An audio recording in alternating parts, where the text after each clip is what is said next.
pessoas! Sejam bem-vindos a mais um vídeo. E hoje é um dia muito especial que eu trouxe aqui pra vocês, hoje é a Flávia. E nós vamos estar falando hoje sobre trauma. Tá. Então, vamos abrir a série Traumas com o básico, né, que é o ABCDE, que a gente já tá bem medular, né, a questão do ABCDE, mas sempre bom tá repassando, a gente vê sempre caindo nas provas e sempre envolvido com pegas, então é sempre bom tá fazendo um review, né, da memória para ficar realmente medular. Quando eu falo em ABCDE, a gente tem que ter em mente o que abordar. Às vezes a gente está ali na emergência, você está abordando ali, e às vezes você pula passos, e aquelas etapas que você pula, por exemplo, do A para um C, ela faz muita diferença na sobrevida do paciente. Então, é muito importante, é um protocolo que foi feito pela American Heart Association, foi revisado, né, há muitos anos tem sido revisado, sempre atualizado. Então, é muito importante saber mesmo do que se trata. Então, assim, o que vem a ser o ABCDE?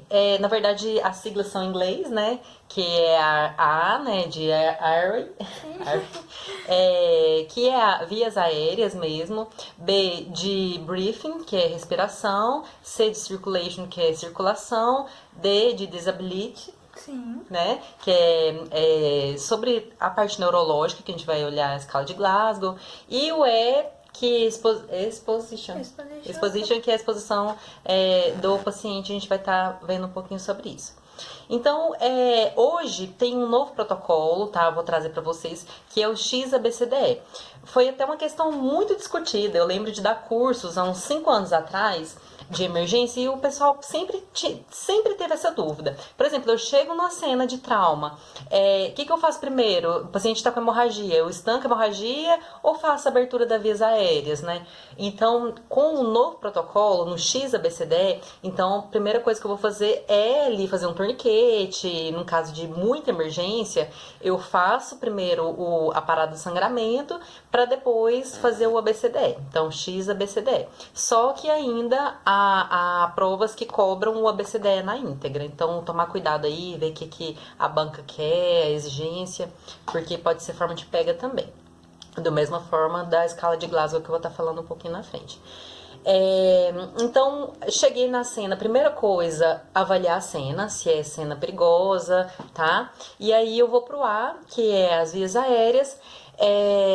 Sempre pensar no X, eu já penso na colocação do colar cervical, tá? Então, entre o X e o A, já entra a colocação do colar cervical, entra já a análise da via aérea, análise da cena, e então abrir via aérea. Sempre pensar que eu posso abrir a via aérea por duas formas, que é chin lift, que é aquela levantar, assim, a gente fala que é a levantar, tipo, levantamento, né?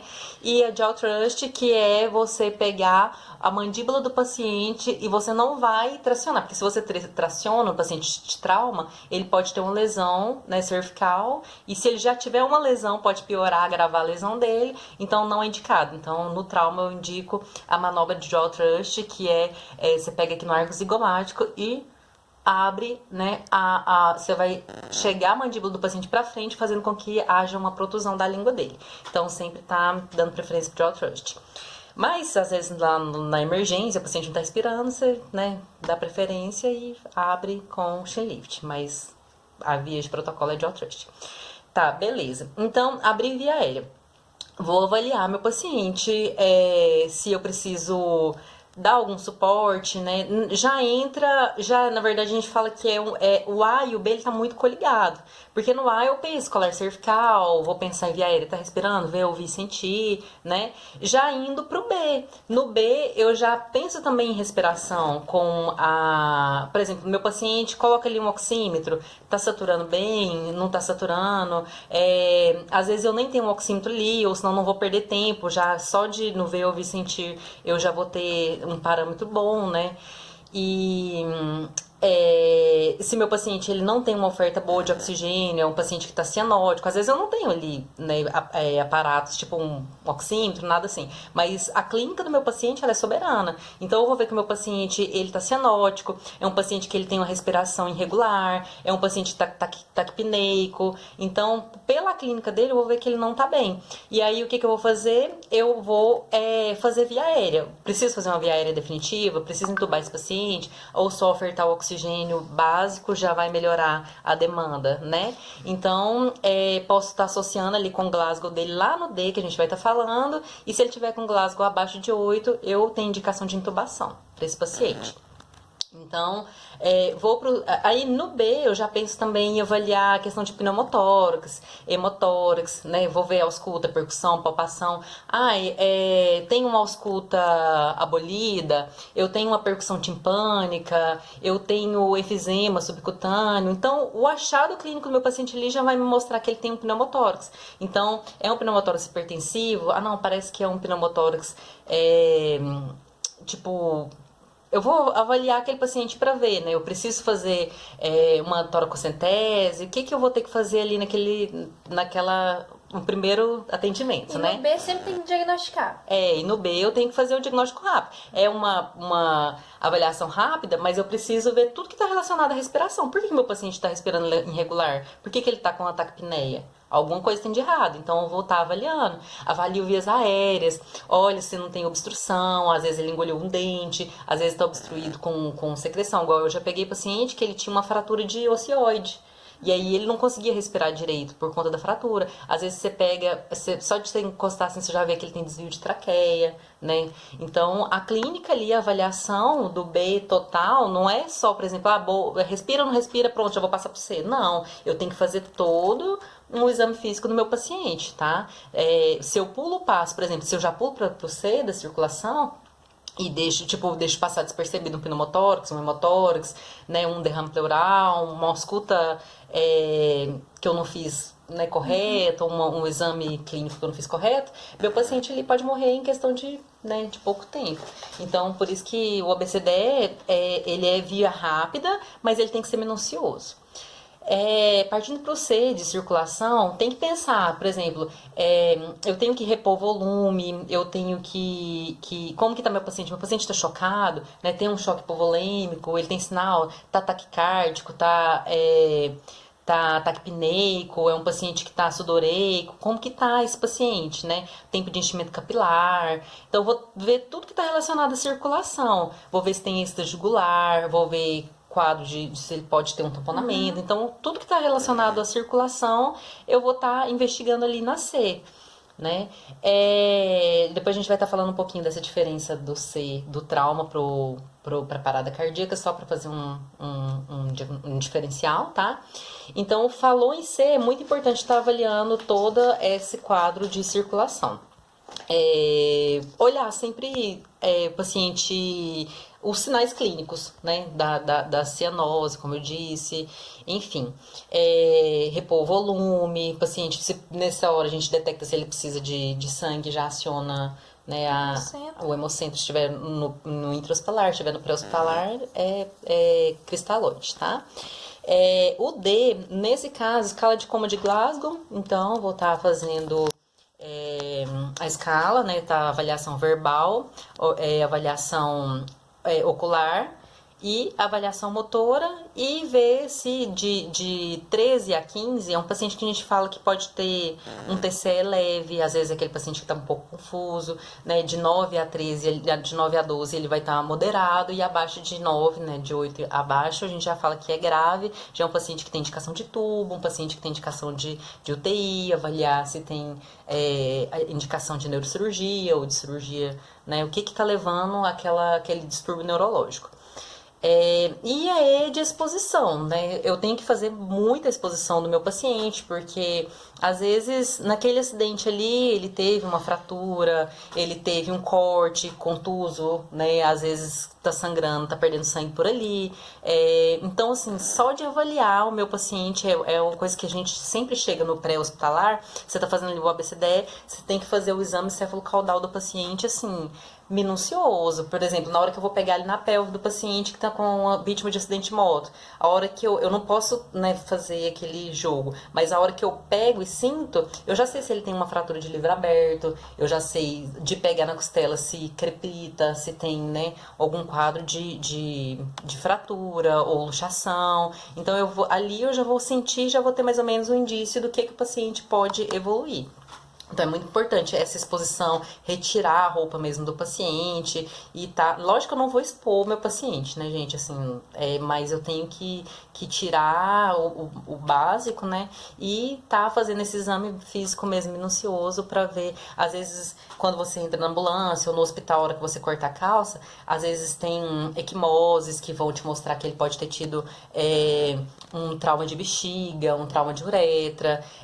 Então ali o dado, né, a inspeção é muito importante. E isso a gente acontece no que às vezes a gente deixa passar muito batido e perde muito paciente por conta disso. E tomar cuidado também por causa da exposição em relação à hipotermia, né? É isso, e tomar cuidado porque a hipotermia também a gente tem que lembrar que é um dos Hs, né, da parada cardíaca que pode agravar esse paciente.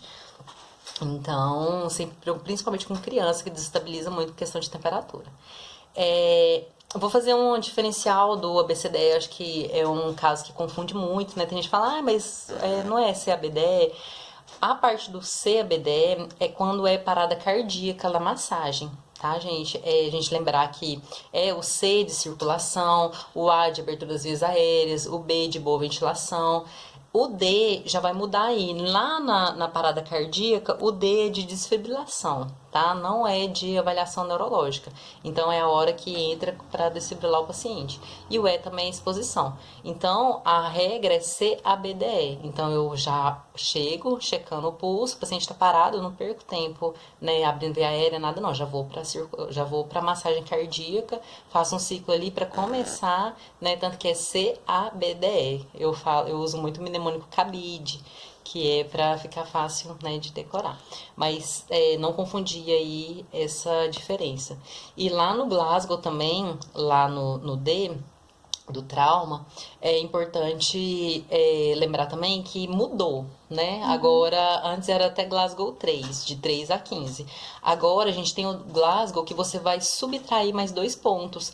Se é uma pupila que tá anisocórica, por exemplo, uma pupila dilatada, então eu vou subtrair. Então, Glasgow 2. Se são as duas dilatadas, Glasgow 1. Então, agora existe Glasgow 1 sim, tá? Aí você tem que especificar que a escala de Como de Glasgow, que é a modificada, né?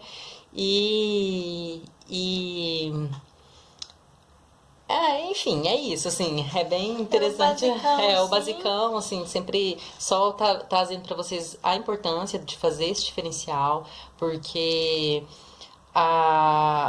é um diferencial que salva a vida, sabe? Às vezes a gente chega no trauma, assim, você pega o paciente, ele tá muito politraumatizado e você meio que apavora, assim, você perde a mão porque você não sabe o que fazer primeiro, porque ele tem hemorragia, ele tem, às vezes tá em parada respiratória ou tá evoluindo, né, pra uma parada respiratória, às vezes ele tem um trauma de traqueia, então é tudo assim, você pensa, meu Deus, o que eu faço primeiro, né, eu já cuido da cervical, então se você tiver a mão, tiver calma para conseguir estabilizar o seu paciente vive, né? Não é que ali, né, você vai perder seu paciente. Isso porque a gente tem também as 3 horas do trauma, né? A gente tem as 3 horas que são separadas importantes no trauma, que é aquela primeira hora que é que o paciente morreu, que não dá para fazer nada, aquele primeiro momento morreu. A gente fala que é a escala trimodal. Então, assim, o primeiro momento, é aquele momento que o paciente morre na hora. Ai, quebrou o pescoço, né, rompeu uma artéria, sangrou até morrer. Então, é a primeira hora que, infelizmente, você só trata prevenindo. Então, não dá pra fazer nada. E a segunda hora, que é aquele paciente que ele vai morrer em algumas horas, até dias. E a terceira escala trimodal né, o tripé, que já é um tempo a mais, que é aquele paciente que pode morrer de sepse, entre outras. Você quer falar mais alguma coisa? Não, só aí.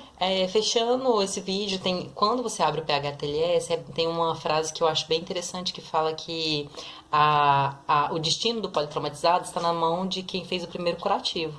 Então é muito importante, tipo assim, a primeira pessoa que pegou aquele paciente para evoluir, para tratar, ela tem que, independente de ser a primeira ou não, né? Mas ela tem que ter um domínio do que ela tá fazendo, né? O domínio mesmo, porque você tem que pensar que você tá salvando vidas.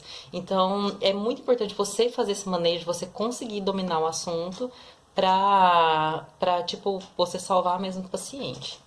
É isso, gente. Espero que tenham gostado. E depois a gente vai trazer um pouco mais destrinchado em relação ao ABCDE.